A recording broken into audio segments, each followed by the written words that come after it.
Hello and welcome to Blockchain Gaming World with me, John Jordan. So in this video, I'm going to have an overview of Dear Ella. So this is actually a mobile game currently available on the App Stores, Google and Apple App Stores. It's from Come To Us. It is a blockchain game. I'll have a look at the website first and then go and have a look at the game.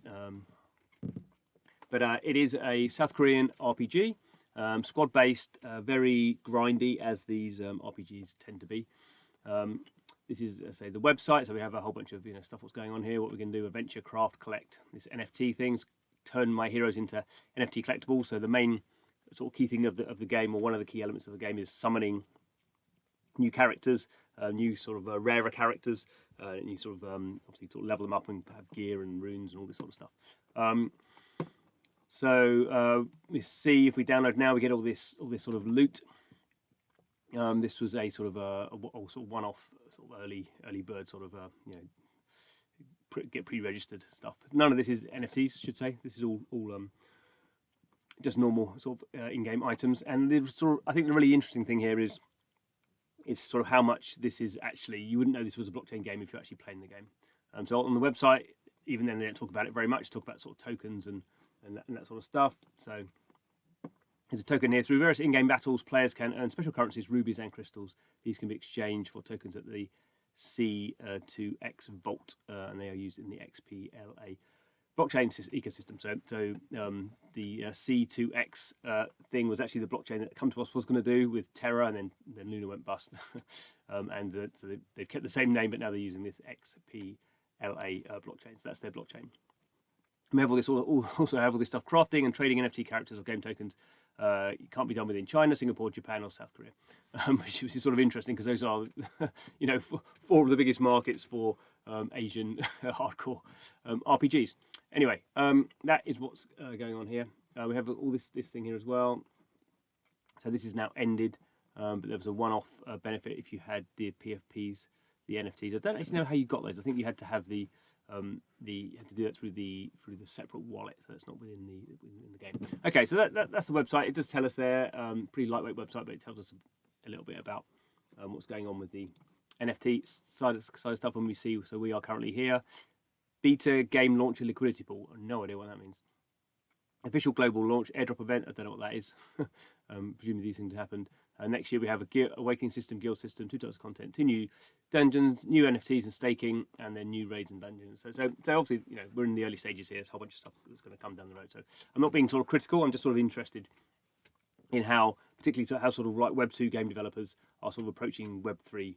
Because I would imagine that Dear Ella was in development for a long time as just a normal game, and has had sort of NFTs and crypto stuff added to it within sort of the last sort of 6 months, maybe the last sort of 8 to 9 months of its development. So they are sort of hybrid products, I suppose. Okay, so here we are in the game. This is an iPad. I'm playing on the iPad version, and as is typical with all these RPGs, you just have all this logging in and receiving all this sort of stuff. Newcomers, login, rewards. You have to sort of tap your way through them. I mean, they are actually really good rewards, and obviously, I would say this is something that certainly free-to-play game developers should be doing. Because every time you come in, you just get loads of free stuff. And but always fun. The weird thing is, you sort of basically you click on all that, and then you don't get it, and then you have to sort of claim all the stuff that you've just sort of clicked on. Here again, I think. So this is all the stuff that I've just clicked on, and I have to click on it again to claim it all. I never understood that about Asian RPGs, but that's always how they do it. I've got some gear, I've got some of the materials. So the thing about these games is I sort of quite like them, but I don't play them sort of on a particularly heavy duty level. But I sort of like playing them for a bit. They are super hardcore. They go, massively grindy. You can spend tons of money, or you can play these games for like years and years and years and never really sort of sort it all out. And even now, I would say there's a whole bunch of stuff here I wouldn't really fully understand. I've been playing it for sort of daily for about a week. Oh, here's this little chase thing. So they've got this little mini game in here. You can do like a side-scrolling thing where you're being chased by dragons and stuff, and you have to pick apples. No idea what that's all about. But that's something people do these days. What have we got going on here? Sorry. Something to claim there. No idea what that is. Dimension Battle Reward. I've got some whole bunch of gear. So now I can go into the gear here, I think. Yeah. So this is probably all really rubbish gear. So if I try and equip this, it'll take me to a character, and I can auto equip it, and it'll just say she's got the best gear already. So all this gear I think is rubbish. So I can just auto select and disassemble it all, because that's all rubbish. And yeah, it's this sort of how these sort of materials work. So you get a whole bunch of low level stuff, and then you swap it all for this other sort of stuff, and then you know at some point in the game you'll go sort of crafting. I haven't got to that stage yet. So this is what's going on. So heroes, these are my heroes. Probably looks like there's something I can do some leveling up here. So this is just, you know, enhancing them to make them sort of better. Sort of the game is if you've played any of these things, it's sort of like an auto play game. So a lot of this sort of stuff is. So here's a lot of, you know, I'm not really learning how it works. I'm just hitting the auto button. I mean, that's sort of how really people do play these games. So there we go. I've done some of that stuff. What's going on in the shop? Probably get something free in the shop. Daily benefits, get some whatever those are. I can watch an ad and get a whole bunch of other stuff. So now I've got to go and claim that all over again. Okay, so you can see this what's sort of going on with this game. And what's interesting is. I've not been playing it for all that long, but there is within the game there is nothing about blockchain in here at all. So you know, as I say, I've sort of started off very in the early stages. So I'm right down the bottom. No, I'm not very powerful, but there's nothing in there about connecting a wallet or anything like that. So it is sort of. I'm not saying it's good or bad. I'm just saying it's sort of. I think at one point. These sort of RPGs were very much like we're going to onboard people to Web3 and you know have that sort of like you can imagine them sort of getting people to create wallets, whereas now it's very much in the background, and I imagine maybe because some of those features as we saw in the roadmap aren't sort of ready yet, and some of the things because probably you know when your characters are leveled up enough to make them into NFTs, that's when they're going to sort of take you through stuff. So there we go. And then the main thing here, actually, what you do is you summon these characters. So I've got these. I'll just do 10. So I've got tickets. Oh, okay. So I could just summon these characters, and let's skip through this. And basically, we're looking for the rarer characters. And no, that wasn't really good. They're all rubbish. So they're all graded here. So these are all C's and B's, which are not much use. I could summon like 50 more, but I'm not going to do that now. So now I could go back to my, if I go back here to my heroes, and again I've got all this sort of junk that I don't sort of want. So it's going to auto select all the C's. I'll probably do all the B's as well, shall we? So I'm going to disassemble those. Any gear will go away as well, and I've got some more of the things,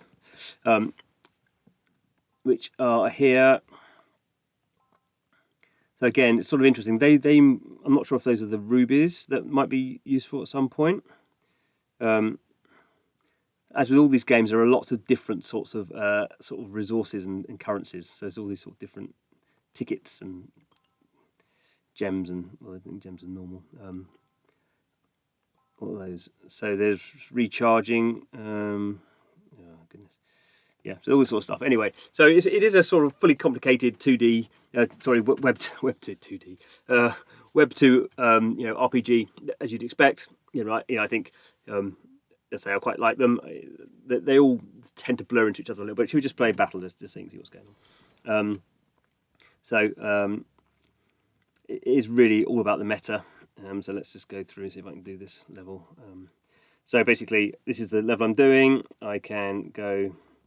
Spend some energy. I'm ready. This is my different teams I can do. This is actually the slightly better team. Spend the energy and off they go. And they're just sort of playing through. If you don't want to autoplay, you can not autoplay it, but I don't think anyone wouldn't sort of autoplay it. So you're just going through and everyone's doing their attacks and it's all like crazy, what's going on. And actually I think these sort of games, when the audience is sort of educated, and when the sort of blockchain stuff is put in the right format, which I'm not saying they haven't done. I think these are sort of the games that are sort of super deep, and people are very focused on materials and having lots of characters, most of which are rubbish, but a very small handful will be sort of valuable, and you can see that sort of playing into a blockchain type thing where you have a whole bunch of stuff that doesn't matter very much, you don't care about it, but some things that you really do care about, and you're leveling them up and you're putting gear on them. exactly how you. Is the gear NFTs? Is the characters NFTs? Is the gear attached to the characters NFTs? How the tokens cryptocurrencies? All this sort of stuff. Oh, I'm gonna not make this. I've got 2 people dead already. But you can sort of see how it would play into this sort of game. So I'm not quite sure how quickly, if ever, I'm going to actually get to the NFTs in in Dear Ella by playing this game. No, it died.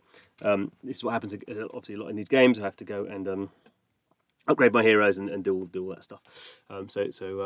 Yeah, I'll keep playing it for a bit and see if I get any further to it. And I think these are the sort of decisions now that a lot of these Web 2 to Web 3 games, these sort of Web 2.5 games, I guess we could call them, are having to make those decisions because they really are trying to onboard through the App Store. You can download this through the Apple or Google App Store, and just try and get sort of normal gamers playing it. And then how do you get them into understanding these are assets that are sort of valuable, and how do you get them? Do you have clearly there's not a wallet embedded in this game at the moment.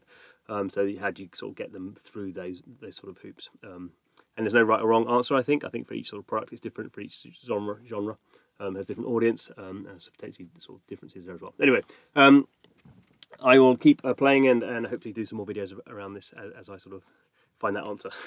Anyway, thanks for watching. See you again soon.